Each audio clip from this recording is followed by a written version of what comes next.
Many students ask me on the first day of anatomy class, where do I even begin? There's like a million terms in my textbook and I don't know how everything connects and there's just too much to study. I always give them this answer: watch this video first. Hey everybody, Organized Biology here, where we make difficult biology concepts simple. And today you're going to dive through an overview of all of anatomy and physiology. This is going to give you awesome value whether you're a current healthcare professional, you want to refresh on anatomy and physiology topics, or this is the very first time you've even taken an anatomy course. I'm going to walk you through step by step the most important ideas of A&P, as well as giving you helpful tips on how to connect concepts and how to understand the whole entire class in a very simple way. Be sure to watch this in order all the way to the end so you don't miss out on anything. So, where do we begin? Well, first we need a box. Okay, so here's your Human Anatomy and Physiology box. Your box may be more empty or more full than others, okay? So I want you to imagine this box inside of your brain. And what this box is called is actually a schema. Don't get lost quite yet. This is actually just a learning theory, okay? So you have these boxes called schemas, these big ideas of things, and your goal in learning any topic is to basically take a bunch of information and actually do what's called assimilation. So we're basically placing ideas inside the big box that is anatomy and physiology. So let me give you a few examples of what we could assimilate. All right, so in your anatomy class, you're going to probably talk about the blood, talk about pH, the kidneys, and this big weird term called the homeostasis, which is probably the most important idea in anatomy and physiology. But here's the thing, you're going to be taught them in a vacuum. Your teachers are likely going to say, hey, just like take this box of pH and throw it in, right? And then take the box about the kidneys and throw it in. You'll be taught in this very isolated manner, right? But here's the thing. Your body is amazingly complex and intricate. Everything connects to everything. So for example, check this out. Homeostasis is basically keeping your internal environment constant. And there are some things in the blood that you have to keep constant. Things like blood pressure, things like fluid amount, and also things like pH. So not only are you assimilating these ideas individually, but you can also connect them. But then you can take it a step further and say, well, these are things we have to keep constant in order to stay alive. And the organ of the kidneys actually helps to maintain these values.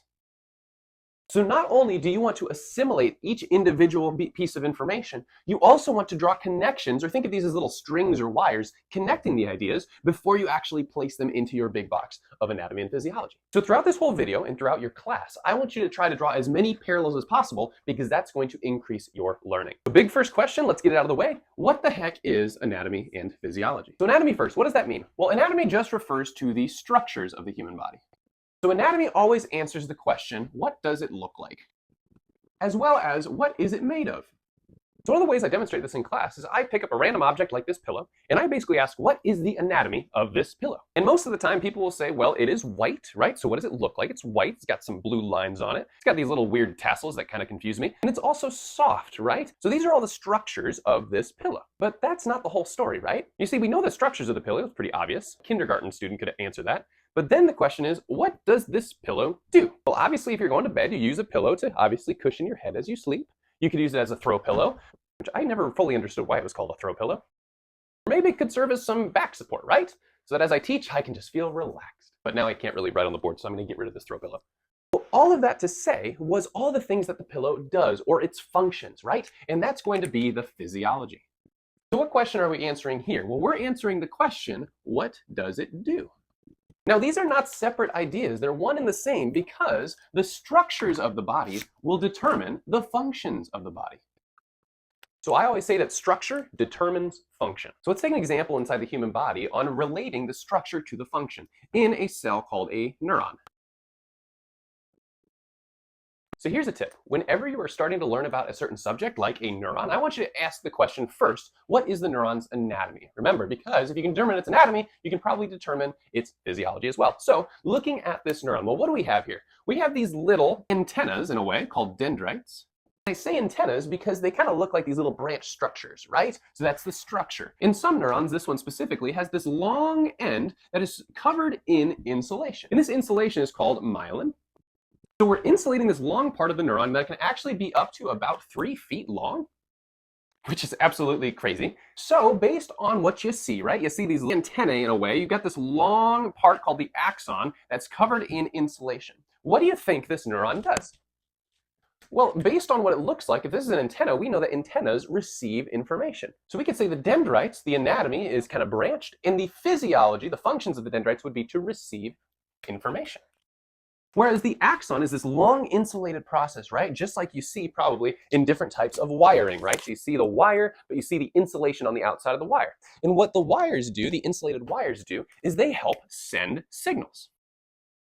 So this axon, this long part, exists to send signals. So you now know the anatomy, right, what it looks like, and you also know the physiology of the neuron to receive signals and send signals. Awesome. And you can do this for literally any organ, cell, structure of the body, from the mouth all the way down to the anus. Okay, let's not talk about the digestive system yet.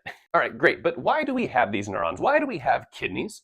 Why do we have blood? What's the pH? Why do we have to have our acidity levels right? Well, all of anatomy and physiology ties into one single concept, and that is going to be homeostasis. So let's talk about that next. Now, to understand homeostasis, I first need to tell you the most pessimistic view of the human body, and that is that everything outside of you literally exists to kill you.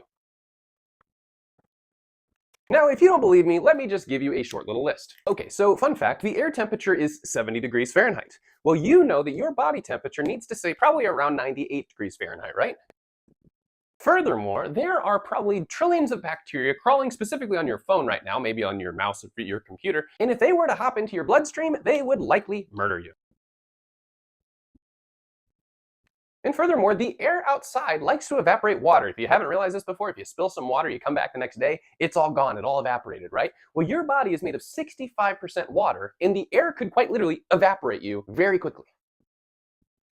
Now there's other things that could exist to kill you outside, but this is just a short list. So notice these types of things, right? Keeping your body temperature at the right range, keeping your body around 65% water, preventing bacteria and viruses from getting inside of you. All of these things tie into the idea of homeostasis. Now what is homeostasis? It's the ability of your body to maintain an internal set of specific conditions.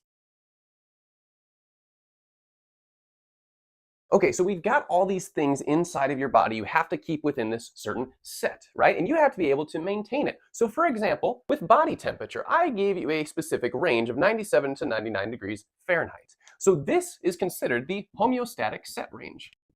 So your body is going to continually doing everything it possibly can to keep your body temperature in this range, right? This is because this specific body temperature helps maintain life. And that's what we all want, right? It's to sustain life. Now there are so many other homeostatic set ranges like blood pressure, blood pH, electrolyte levels, oxygen, etc. And there's so many other set ranges of different things like this. But key point, if you are unable to maintain homeostasis of any of these ranges, it is called disease. You've obviously heard of diseases before, and a disease by definition is the inability of your body to maintain homeostasis. So for example, if you've been smoking your whole life and you have like a disease called COPD, right, chronic obstructive pulmonary disease, your blood oxygen levels will likely not be in the set range. And if they're not in the set range and you can't keep it in the set range, that means you have a disease. And ultimately, if diseases are not fixed, it usually leads to obvious death. Because remember, homeostasis helps to maintain life. So the opposite of life, obviously, is death. So what a beautiful way to look at the world. Everything outside of it exists to kill you, and if you can't keep homeostasis, you end up dying. But that's logical, right? But I didn't tell you the full truth. You see, not everything outside of you exists to kill you, so this statement is basically false, because there are some things outside of your immediate bodily environment that are essential for you to live. And these are other things like nutrients and oxygen from the air and water and so forth and so on. So when in doubt, always come back to the idea of homeostasis, keeping your body within a set range of specific internal conditions. But maintaining homeostasis is an incredibly complex process. You've got all these different values, so therefore you have all these different structures of the body that are going to function to help maintain homeostasis. But in order to understand that, we have to use a very good analogy to help align something we know with something we don't necessarily know too well in the human body. Okay, so here's the next question. How do we understand how the body is organized or structured, right, to help maintain homeostasis? Well, let's relate this question to the idea of a business. So what's the goal of any major business like Amazon or Apple, etc.? Well, the business wants to create an ideal environment, but not just for good workers' conditions, although they should fight for that, but specifically, why do you have a business? It's to make a profit. And you can contrast with the human body's goal, right? You can say that the human body's goal is to create an ideal internal environment to help what? Well, help to maintain life, as we previously learned. So both the business and the human body are one and the same. We need to make a good environment, and we need to either make a profit or maintain life. So let's roll through first how the business is organized to help do this. So first you have the idea of a business. Think in a big scale, right? Like Apple. Well, then Apple has specific office buildings. And within those office buildings, you are going to have a lot of different offices, right? And obviously within those offices, you have these clusters of workers, right? Like janitors, like software engineers, etc. And usually these people work together, right? But then finally, the smallest unit per se of a business would be the individual workers. So in order to build a successful business, you essentially have to work from the bottom up. You have to understand what the individual workers are doing, as well as the groups, offices, and the whole scale buildings themselves in order to run an efficient business to make a profit. Well, what's amazing about this analogy is we can perfectly compare it to the human body. So, well, what do we have in terms of organization for the human body? Well, obviously, in the big scale, it'll just be the human body itself. And we're considered an organism. Well, what is the body primarily made of in its next subdivision? Well, we know that the organism is a combination of a bunch of organ systems. Organ systems, things like the cardiovascular system. So just like the office buildings, the systems have a very specific role within the business or within the human body. Now, the organ systems then are built from individual organs. Organs like the heart and blood vessels. So just like the organ systems are composed of organs, so too the office buildings are built from the offices. Really cool. Now, although the organs are individual units by themselves, they're made of different things just like the offices. They are made of groups of cells called tissues. So for example, you have the groups of workers like the janitors, while a group of similarly functioning cells would be something like the myocytes, which actually stands for muscle cells within the heart, or also some of the blood vessels. So we have groups of workers on both sides, but then what's the individual unit of the human body? Well, the functional unit of any organism is going to be the cell.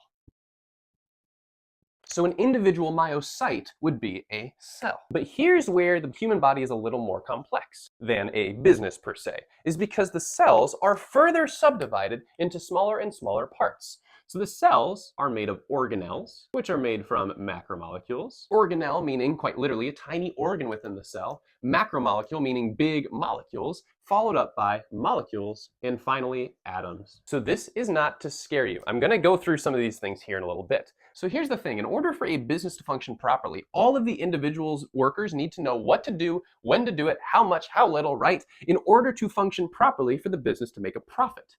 All the same way, these cells, right, the main workers, need to know how to function, when to do their things, and so forth in order to help the human body sustain life. So anytime you see a cell or a tissue or something along these lines doing something, it's because it's helping the human body as a whole maintain homeostasis. But the next question I want to address is, how does an individual worker know what to do within the business?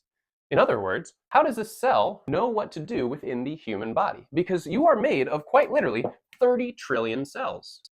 That would be a really big business if you had 30 trillion workers, right? So if you have 30 trillion cells and they all need to do a specific thing at the right time, how do they know what to do? Well, let's get into that next. All right, so here's when things start to get a little more interesting and really applicable to the subjects you'll learn in anatomy and physiology. First off, how do our cells know what to do and when to do it? This is really complex because cells exist individually, right? But you have 30 trillion cells within your human body, so all of them need to know basically when to do things and when, especially, not to do things, right? So first, I'm going to talk about how individual cells know what to do by themselves. So inside any cell, you will have a structure you've probably heard of before, and that's called the nucleus. And most cells have a nucleus. Exceptions would be like red blood cells, but the nucleus contains a very, very important macromolecule we call a nucleic acid. Now, specifically, this is going to be DNA, which stands for deoxyribonucleic acid. Really big word, sounds cool, makes you sound smart. But DNA, I just want you to think of this as basically a big recipe book for the cell. Now, just like the recipe book you and I have at home, maybe I mostly have just dessert recipe books, but these recipe books will contain a lot of different recipes. Now, what do recipes make? Obviously, for us, they make food, but for the cells, they produce proteins. Now, proteins are another macromolecule just like DNA, but they're very, very, very specific in structure. And so we can conclude that whatever proteins a cell makes, that cell will have a specific structure and therefore a specific function, anatomy and physiology, right? So what any cell will do is basically read certain instructions inside the DNA. Those instructions will be copied onto a little transcript called mRNA, eventually going to these little chefs called ribosomes. And these ribosomes will take those instructions in the mRNA and build the protein. And when you need to learn the specifics about that process, I recommend you watch this video here on protein synthesis. It'll go through the details of this. But just for now, know that cells build proteins and that gives them their structure and function. But here's the thing. I'm going to talk about here in a second cells inside of your pancreas, a little organ tucked underneath your stomach. And then I'm going to talk about your biceps or your skeletal muscles, right? Obviously, this is not the same as that. But what's interesting is inside the cells, they have the exact same DNA. For the most part, besides your sex cells like your testes and your ovaries, they'll make a little different cells with different DNA. That's for a later video. So if all of these cells, like the pancreas cells and the bicep cells, have the same DNA, why are they making different proteins, right? Because the proteins are the structure and function of the cells. Well, although they have the same DNA, they read different parts. And these different parts or segments of the DNA that make proteins are called genes. So that's where we get the terms gene expression, right? These cells expressing specific genes that are encoding specific proteins that build their specific structures. Great. So that's a real brief overview on cell biology, which you can learn more about in this playlist after you get done with this video. But now I want to bring back the idea of how do our cells know what to do and when to do it. So we're going to key in on two organ systems. These are kind of big overarching ideas like the office buildings, right? We're going to talk about the nervous system and the endocrine system. So these systems exist to essentially tell the cells what to do and when to do it. So let's tie this all together. Let's say, for example, you want to contract your bicep. Well, the cell will have previously built itself to be prepared to contract. What do I mean by that? Well, if you look at these cells, these are called muscle fibers, otherwise known as muscle cells. And what these cells have done is they've read their DNA from their multiple nuclei within cells, which is interesting. These have multiple nucleuses inside of each individual cell. Super cool. And the reason for that is because they build a lot of proteins, okay? So the proteins these guys produce are proteins called myosin, literally translating to muscle protein, actin, literally translating to the acted upon protein, and then titin, literally translating to very large protein. As you can see, all of these proteins end in IN, just like the name protein itself, which is really cool. Now, all of these proteins, as well as others, will quite literally build the skeletal muscle so that it will have all these striations. So you see these up and down stripes. What those guys will do is accordion together. So all of these lines will accordion together to contract, which is super cool because if all of those little accordion lines come together, the whole muscle contracts and you move your bicep. You want to learn more about that? Sliding filament theory. But let's stay here and talk about how these cells know what to do. Okay, they built themselves so that they can contract, right? When do your muscle cells know to contract? When do I know how to do this? Well, it's when you want it to, right? You contract your muscles when you want it to. But what told the muscle cells to contract? In this case, it was the nervous system. So your nervous system consists of your brain and your spinal cord. And your brain and spinal cord are called the nervous system because they're made of those neurons. Remember these guys which we drew earlier? They basically exist to send and receive signals. So what will happen is when you want to move your muscle, just as an overview, there will be a neuron from your brain that will extend down through your spinal cord, exit at some level, and then come and directly communicate with your skeletal muscles. So what they're going to do is they're going to produce a little chemical called a neurotransmitter, which is basically a chemical signal. And that signal will tell the muscle cells to contract. But wait, there's a problem because anytime you have a signal that is being sent, you need something else in order for that signal to do its job. You need a receptor, right? So in order for this signal to be received by the muscle cells to actually contract, well, we need to have a receptor. Based on what you've learned so far, what do you think the receptor will be made of? Well, in order to build the structures of the cells, you need those proteins, right? So the receptor will actually be a protein on the skeletal muscle cell that is structured perfectly to fit those neurotransmitters. So then, as those neurotransmitters bind to the receptor the muscle cell gets excited and it will contract. So this is a great example of how the nervous system, right, can communicate directly with cells via those chemical signals, as long as they have the receptor, to change their function so they know when to do it. Now, the fascinating thing about this is that you consciously can control your skeletal muscles because it originates in a brain region that actually is controlled by your conscious thinking. So that's just one example of how the nervous system can communicate with cells to change their function. And there's a lot more complexity within that if you want to learn about it. But then we also have a system called the endocrine system. Now, the endocrine system is composed of a variety of different organs, like the pancreas that we'll talk about, like the thyroid gland, like the pituitary gland in your brain. They are going to direct when cells do specific functions. Now, in this case, the endocrine system is going to deal with chemicals in the blood. Now, the reason the endocrine system uses the blood to send signals to different cells is because the blood goes to virtually every cell of your body. And we'll talk more about the blood importance in the next step. So if the blood goes basically everywhere, that includes all the pancreas cells, which I've drawn below. Now, this specific cell inside of the pancreas is called a beta cell. And the beta cell is going to produce a protein by reading one of the segments of its DNA, and that protein is going to be called insulin. Quick quiz, how did I know that insulin was a protein? Well, because it ends in that IN, right? So insulin is going to be a type of hormone, which is basically a chemical messenger or signal in the blood that's going to change some sort of cell functioning. We'll get to that here in a second. Now, what this hormone will do is actually lower your blood glucose levels, otherwise known as your blood sugar levels. All right, so blood glucose. Well, glucose is sugar, right? So in your bloodstream at any moment, you'll have a certain amount of glucose in your blood.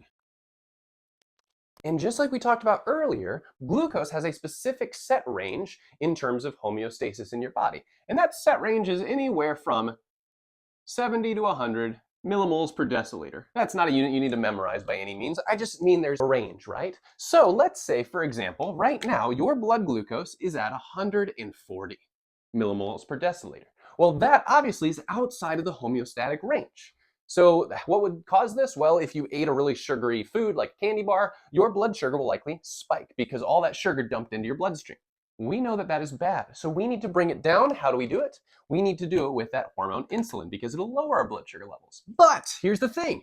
In this case, the blood glucose is almost acting as the signal, right? That's some sort of stimulus that is out of homeostasis. So in order for the beta cell to even realize that glucose is too high, it needs to produce, again, a receptor protein.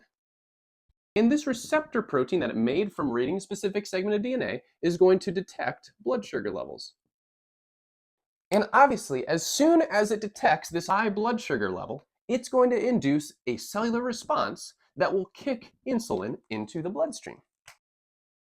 And eventually, insulin will do an action on a variety of different cell types, including the muscles, interestingly enough, and it will lower that blood sugar back to homeostasis, we'll say around 90.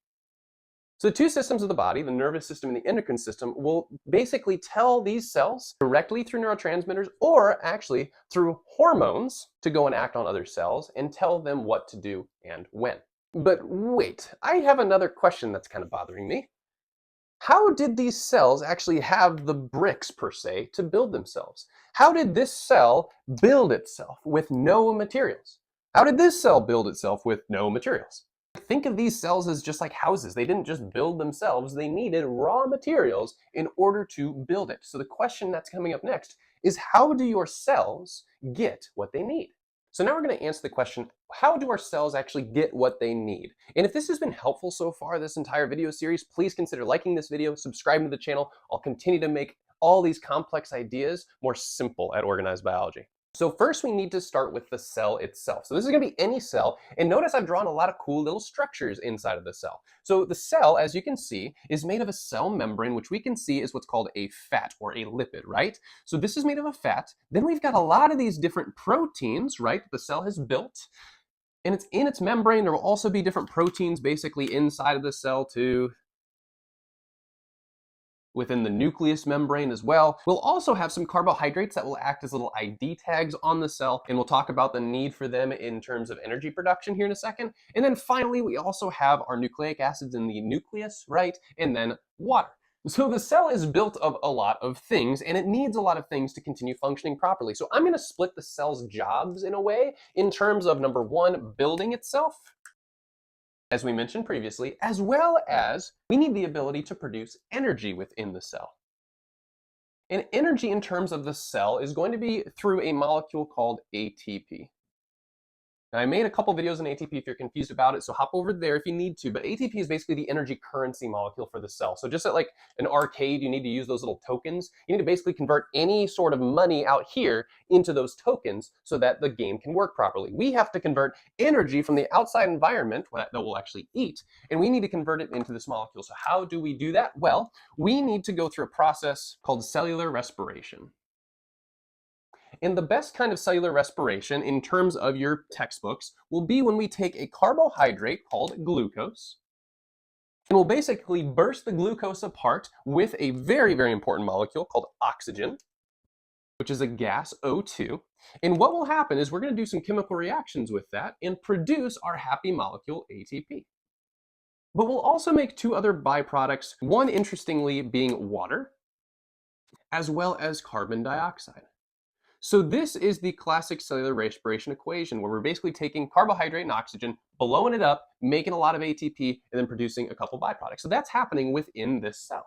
So if this cell is constantly doing this, we know that we will have relatively low glucose inside of the cell, as well as low oxygen. So in order to continue producing that ATP molecule, we need to bring glucose and oxygen back into the cell to replenish it. And furthermore, in order to build all the structures and maintain the structures in the cell, we need to basically bring in a bunch of fats, proteins, nucleic acids, and other carbohydrates in order to keep the cell built. So how do we keep this cell happy by building itself and making ATP? A few different systems. Number one, we're going to use the cardiovascular system. Now the cardiovascular system quite literally means the heart and the blood vessels. And as I mentioned previously, the vessels go virtually everywhere. So we can basically talk to each cell of the body via the blood. So what the heart is going to do is it's going to continually circulate the blood. So whatever gets in the blood, it's going to be forced in a one-way direction constantly. So let's start first with the respiratory system. So the respiratory system, I drew in this kind of purple. I think this is purple. I'm colorblind, so please make fun of me in the comments if I'm wrong. But this respiratory system exists to bring air into the lungs and then expel it. Now, specifically inside the lungs, the air is going to be very high in oxygen, and that's the key. So when the heart pumps out on its right side, it's going to go to the lungs, and the oxygen is going to flow into the bloodstream. And from there, if you trace the oxygen, it will get into the left side of the heart, get pumped out, and then actually go down to the cells. So the cells, being low in oxygen, will get bathed in a high oxygen environment from the bloodstream, which is going everywhere, and the oxygen is going to flow from high to low, very common core concept, and oxygen is going to get into the cell so we can feed it for cell respiration. Wonderful. But remember, we also need sugar or carbohydrates, as well as all the other structures of the cell to build itself. Well, oxygen was delivered by basically the respiratory system, cardiovascular system, but as the blood continues to circulate throughout the body, it also bypasses the digestive system. And when you eat anything, you are quite literally eating living things. You are eating the cells of other plants and other animals. So in essence, every single molecule that you build your cells in, you are going to put through the digestive system, break them down, and from there, all of these nutrients, including water, will pass into your bloodstream. And if you follow the path all the way back to the heart, to the lungs, and then back to the cells, we are now able to feed the cells the nutrients that they need. Now notice, when the nutrients come in, they're pretty big molecules. So let's say we've got glucose in this green circle. The glucose will have to pass through a protein channel. It's a really common concept that we'll see. In order to get big things into the cell, we have to use these little protein channels. Now, other things like fats and oxygen can just pass right through. And if you want to learn more about that process, go ahead and hop over to cell transport. But overall, how does this cell get its building blocks, get the oxygen, the glucose, and all that stuff from the respiratory system of the oxygen, and then the nutrients coming through the digestive system into the bloodstream, getting pumped by the heart back, and then back to the cells? Awesome. But here's another problem. I mentioned when this cell is doing that respiration, right? I boxed off CO2 because CO2 is going to start building up inside of the cells. And CO2 inside the cells can actually be toxic. And so the cell, being high inside with CO2, is actually going to dump that CO2 into the bloodstream. And the problem with CO2 is, just like carbonated beverages, it can make your blood bubbly. So we, in the bloodstream, actually convert that CO2 into something called carbonic acid. And acids can really ruin your blood pH. And as we saw in the beginning of the video, blood pH, or the acidity level of your blood, is a homeostatic variable. If it gets off, you could risk killing off all of your cells. So we understand how the cells get what they need, but now, how do we keep the blood bathing them in the proper environment? So how do we keep this blood basically free of toxins, free of too much acid, free of too many dangerous metabolites or things that you may have eaten that aren't good? How do we get those bad things out, and how do we keep the good things in? So let's address that next. All right, on to the next. See, I hopped in from this side this time. Aha, got to keep you on your toes. All right, so next question. How do we keep ourselves bathed in the right environment? In other words, how do we keep the blood contents and amount within a proper homeostatic range in order to help bathe our cells properly so they get what they need and they don't get bathed in the bad stuff? So here are some blood values we're going to be maintaining, and I'm going to kind of correlate these as we go through different systems of the body, like the urinary system, respiratory system, etc. So all this goes back to that key point of homeostasis. So first off, we're going to talk about the lungs, and we already talked about how the lungs are going to bring in air when we breathe in, and it's going to have a lot of oxygen in it. And that oxygen, since it's in high concentrations in the lungs, it's going to want to flow into the bloodstream. So that is how we maintain our blood oxygen saturation, simply from the respiratory system, right? Now, with oxygen, oxygen's obviously going to travel to the cell. Cell's going to make that ATP we just talked about, and that's great. But remember, those cells also produce that byproduct of CO2. So these cells are pumping out that CO2 from high to low from the cell into the bloodstream, and we know that that carbon dioxide makes the blood acidic. So with that carbon dioxide, we need a way to basically get it out of the body so it doesn't make our blood too acidic or bubbly, as we talked about. So when the CO2 gets to the lungs,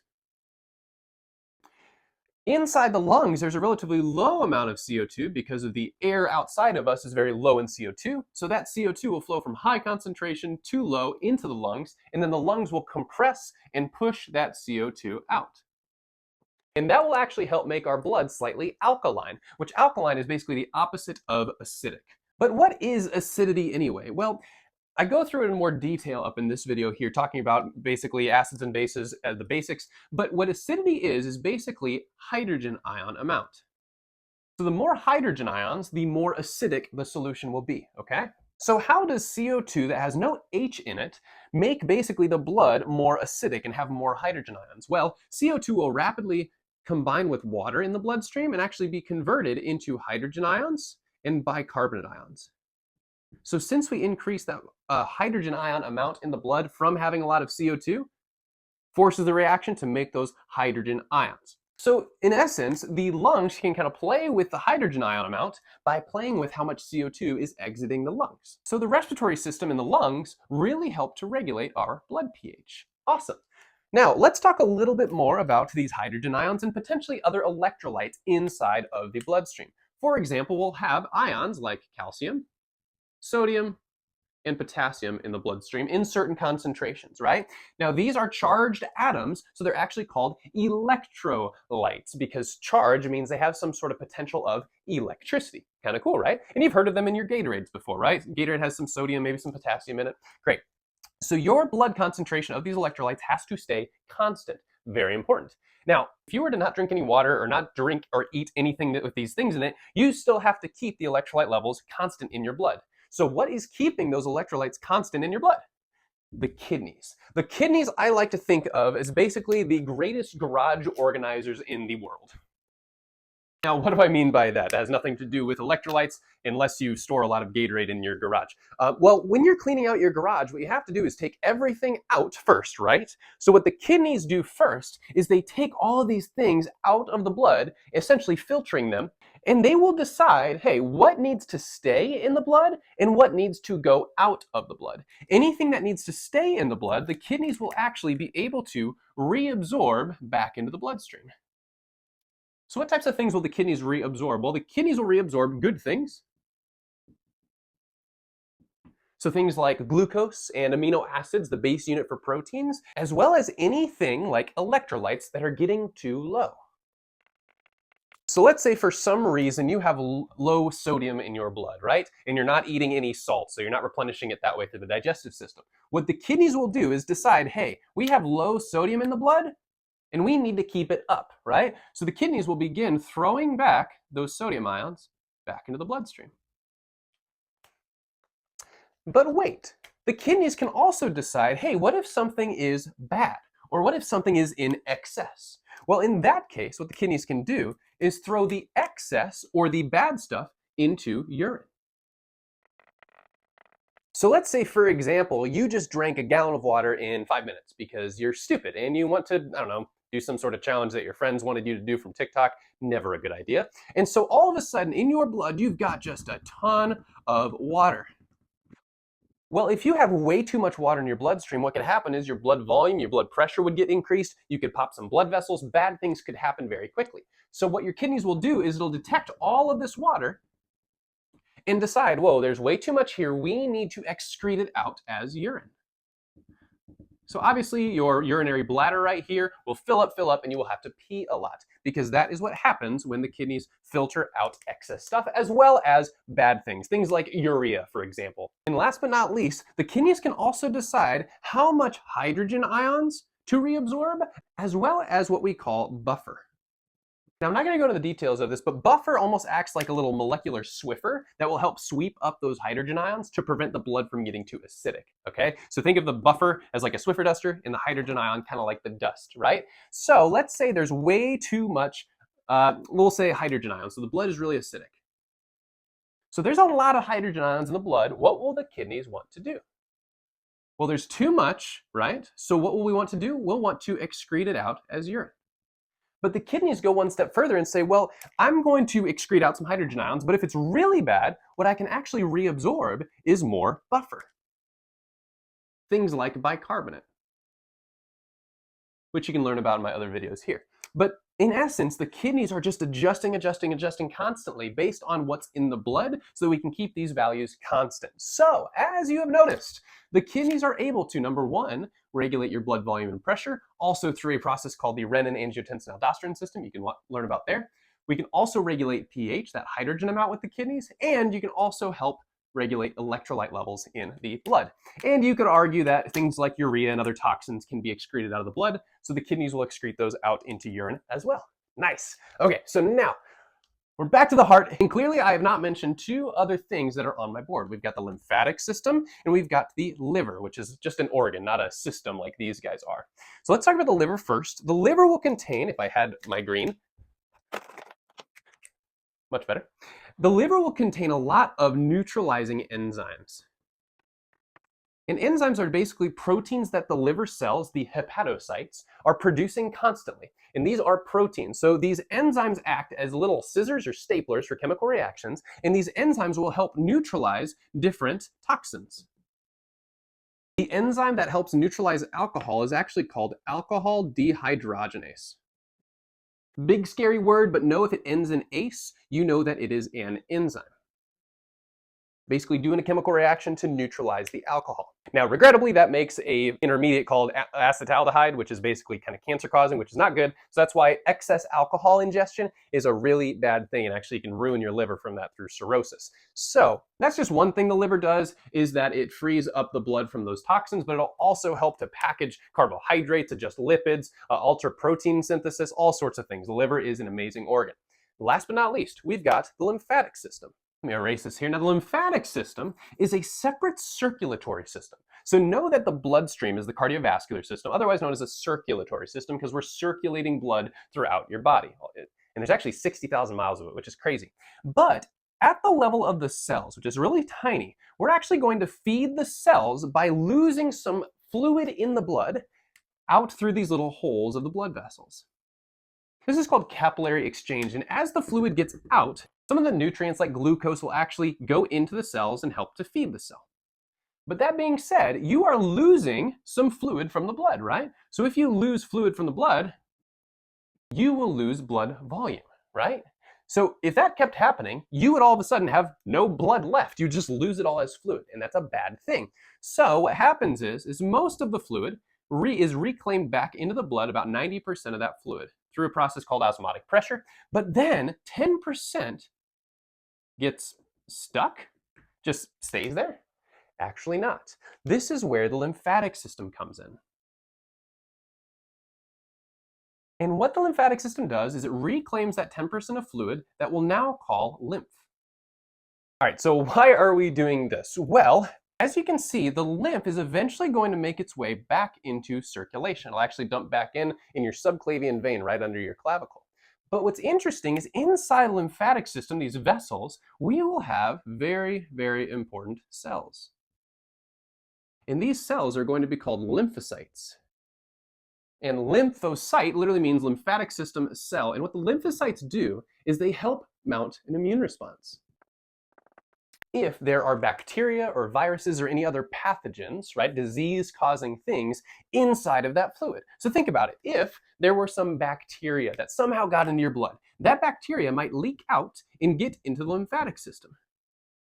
Well, before it gets reintroduced back into the bloodstream where it could go everywhere and just kill you very quickly, instead we reroute the bacteria through basically this gauntlet of lymphocytes that are made to identify and then destroy these bacteria or viruses or what have you. After going through the buzzsaw that are your lymphocytes, and this is actually a structure called your lymph node, there will likely be very, very little bacteria that will actually get reintroduced back into your bloodstream. And that's how you help fight off infections, is through this lymphatic system. So therefore, the lymphatic system helps keep your body free from those pathogens. So all in all, you see how multiple different systems, as well as an organ by itself, is helping to maintain these values of blood homeostasis. So therefore, our cells are bathed in the right environment. But let me tell you one thing. These lymphatic vessels are just not enough to protect ourselves from everything that might want to kill us in this world. So we need a few extra helpers to help prevent us from getting infected or mauled by a bear.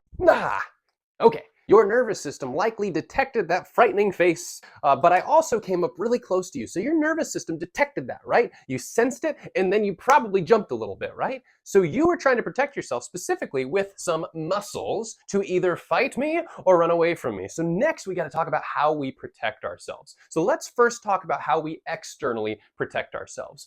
I'm going to start with the skin because that's the major covering of our body that prevents bad things from getting in. So if you were to take a cross section of your skin, so if you take your skin up and kind of cut it in half and look inside the skin, you would see three distinct layers. You'd see the epidermis, which means upon the skin. You'd see the dermis, which just means the main tissue of the skin, and then the subcutaneous or hypodermis, not considered a part of the skin, but it's still there. Now, all of your other underlying structures like your organs, your muscles, your bones, etc., are underneath the skin. So why do we have it? Well, let's say that there are those bacteria outside and viruses floating around. And they like to look for a warm home that has plenty of nutrition, otherwise known as the inside of your body, right? Specifically your bloodstream. So these pathogens want to get into your bloodstream, but they can't because the bloodstream is protected by the epidermis, which is basically a bunch of flattened cells of your skin that are constantly shedding, basically protecting you from the outside environment. So the skin helps protect from anything out here like pathogens, as well as temperature changes. Because remember, the inside of your body is about 97 to 99 degrees Fahrenheit. And you want to keep that constant. So if it's too cold, what the skin will do is kind of insulate you, right? As well as help alter the blood vessels to help you stay warm or cool, depending on what the environment is outside. Talk a lot more about that in the integumentary system video. But I also want to key in right here on this hair follicle. You see at the very bottom of this hair follicle, you've got a lot of these little sensory neurons. And these sensory neurons can actually send a signal back, eventually, to the brain. if this hair follicle is stimulated. So let's say, for example, you've got a black widow spider crawling on your arm. Now, don't they have that big, like, weird looking thing on them like that? We'll go with that. So there's a black widow spider. The thing about the black widow is it's really, really lightweight. So you cannot detect it if it's just walking on that epidermis. But if that spider were to tap your hair follicle, these sensory neurons will send the signal back to the brain, and you can reflexively look at that spider and hopefully use your muscles to hit it off before you get bitten, right? So that's one way we protect ourselves. We're able to detect things outside of our environment, as well as prevent certain things from getting in, regulate our body temperature, keep our water inside, etc. So there's a lot of things the integumentary system does that doesn't have to do with protection, but it is a really main protector. We also have the skeletal system, so your bones, and then your skeletal muscles, like your biceps, your quadriceps, etc. Now, obviously, those are used for movement, and that's a good thing, because a lot of the times we need to either run away from dangerous things or fight dangerous things, talking about, the Neanderthals way back in the day, right? So in order to protect ourselves from any other bear or mountain lion, we have to be able to move. So that's why I'm grouping it here. But more specifically, if we want to protect the most important parts of our body, like our brain, like our heart, like our lungs that help keep us quite literally alive, we need to protect them with very strong bones, right? So your heart and your lungs are inside your thoracic cavity, but that's fully protected by your rib cage. Very, very good structure to protect yourself. Furthermore, your brain is helped to be protected by your skull bones. And your spinal cord that runs down the length down to your sacrum is actually protected by those vertebrae that help keep it protected. So your skeletal system is a major, major player in keeping your body protected from external things. Great. Now, finally, I put on the inflammatory and immune response. This is not necessarily a system of the body like these three are, but it's vital in helping to protect ourselves. So let's say, for example, in our skin over here, you get damaged. So say you get a cut in your skin. So now your skin is damaged, and obviously things can start getting in. Pathogens can get in. You can start losing water because now you're not insulated properly, right? Well, enter the inflammatory response. So first off, the inflammatory response deals with redness, swelling, pain, and heat. Now you may say these don't help you, right? These actually make it really uncomfortable, right? Well, that's the point, because when you get cut, what will happen is a lot of these different chemicals will be released in that site of the injury. There's a lot of different names for these chemicals, one of which is cytokines, which literally translates to cell mover chemicals. What these chemicals do is tell different cells to move towards the site of injury. These cells could be things like fibroblasts that will help build back that tissue that got damaged, as well as macrophages, which can help eat all the bacteria and pathogens that might get into it. So those cytokines cause some of these things, but it helps draw important things to the area. Furthermore, you can also see how your blood vessels are shattered, and now you're going to start bleeding out. And obviously, we just talked about how important the blood volume is, as well as a lot of different components, so we need to stop that bleeding. So what will happen is there will be a localized inflammatory response on the inside lining of the vessels. This is kind of what it will look like. So we'll say that's the site of damage, right? Well, when we expose this little end of your blood vessels, it's called endothelial tissue. It basically means the inner lining of the capillaries. And that will expose a protein on the inside lining of these capillaries. And that protein is called collagen. And collagen is really, really sticky for these tiny little fragments of cells called platelets. So whenever there's an injury site, we've got those cytokines, right, flying in here, and we've got those collagen fibers presented, both of which help the platelets find where they need to go. And once they get there, they continue to accumulate in that region, forming what's called a platelet plug.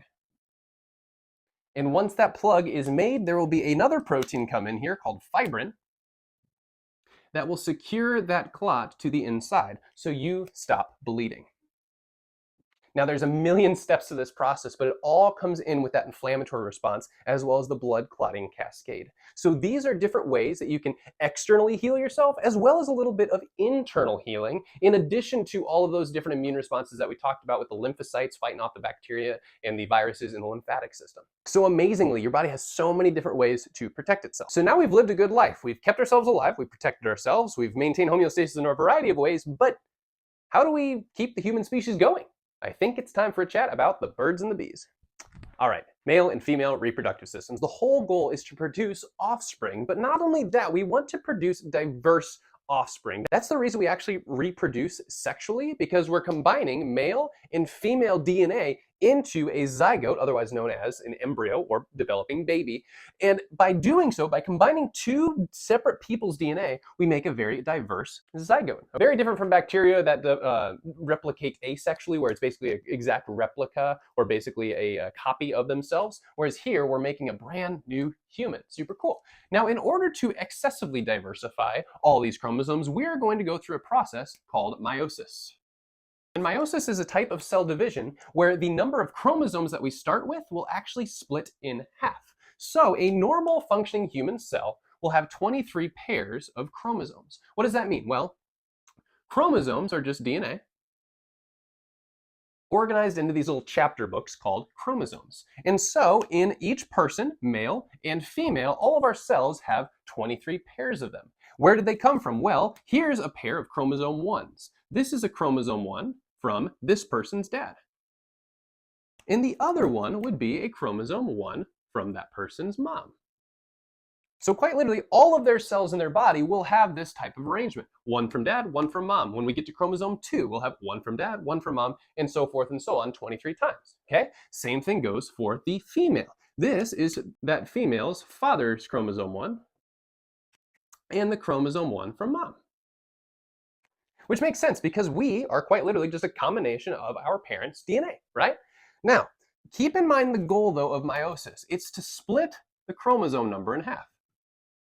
Why do we want to do that? Well, if we split this person, he has 23 pairs of chromosomes. That's 46, right? This person also has 23 pairs, 46 total. So we want to split this one so that there's 23 at the end, so then we can combine it with the 23 from the end for mom, and then we can make the 46 total in the baby, right? So what's going to happen? Well, this cell in the male is actually going to be called a spermatogonia, literally translating to baby sperm, and this is going to be called an oogonia, literally translating to baby egg. So baby sperm and baby egg. Great. But what's going to happen here? We are actually going to first duplicate the DNA on both sides. So what will happen is we'll have one cell. One's going to turn into the sperm, one's going to turn into the egg, and they will have twice the number of chromosome 1s as well as twice the number of chromosome 2s and so forth and so on 23 times over. But that seems paradoxical because we're duplicating the DNA. I thought the goal was to basically just split them right in half, right? Why can't we just split them immediately? Well, if we just split them in half, follow this logic. If this one just became the sperm with 23 unpaired chromosomes, what would baby be exactly like? This person's dad. And vice versa, if this one just split in through the chromosome 1 from mom and chromosome 2 from mom and so forth and so on into the sperm, this baby would be exactly like mom. You get the picture? So we don't want our babies to be exactly like our parents. We want them to be a blend of a lot of us, right? So what we do is we duplicate it, and at this point, there's an amazing process called crossing over that occurs. And that's basically where these chromosomes are going to swap DNA amongst each other. So each chromosome may look like this now. So now each of the 4 chromosome 1s that are in here all have a blend of both mother and father's DNA. Really fascinating. So now once they're in those 4 on both sides, so I can kind of draw an example over here,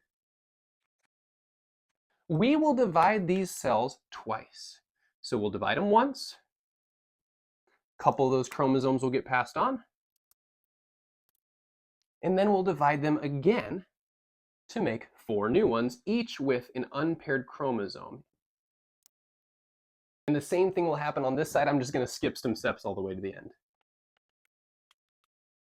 Now, so these 4 cells, right, will now have half the number of chromosomes. So this is chromosome 1. In reality, they have a chromosome 2, a chromosome 3, and so forth and so on, but they're unpaired. So therefore, in total, each of these have only 23 unpaired chromosomes. And all 4 of them will turn into mature sperm cells. Wonderful. Now in the female's case, same way. We've diversified our chromosomes, but only one of these 4 will be selected. The females are a little more choosy. So this one, once again, has 23 unpaired chromosomes, and this will turn into that oocyte, which is basically the mature egg cell. And obviously, if both of these two come together, we have now formed our zygote with 46 chromosomes, and we could add 46 diverse chromosomes due to that crossing over right here. And then the sperm and the egg that were produced have a blend of DNA from both their moms and their dads. Now, fertilization likely happens up here in the fallopian tubes of the female reproductive tract after being released by the ovaries during ovulation. And once it travels down to the uterus, it'll implant into the uterus and begin developing eventually into a whole baby that will then exit out the birth canal called the vagina, and then you have that newly formed offspring with a diverse set of chromosomes. And that's reproduction, y'all. So here we are, we've arrived, and we have gone through 11 different organ systems throughout this video. Now, I wanted to show this little pinwheel because all of these systems, as you have noticed, all contributed to one major factor in the body. You can probably guess what it is. Homeostasis, right? Now, all in all, I started two of them, the nervous system and the endocrine system, because both of these systems are basically acting as, think of it, the COO. We're going to go back to my business model, or the CEO, and they are basically going to regulate all of these different systems in order to maintain that homeostasis. So the endocrine and nervous are going to have a role in basically altering these guys' actions to ultimately keep your body functioning at a proper environment so you can stay alive. Now go ahead and check out the rest of the videos on this channel, including these organ systems overviews where I dive into a deeper idea of each one, and be sure to like this video and subscribe to the channel. Thanks for watching.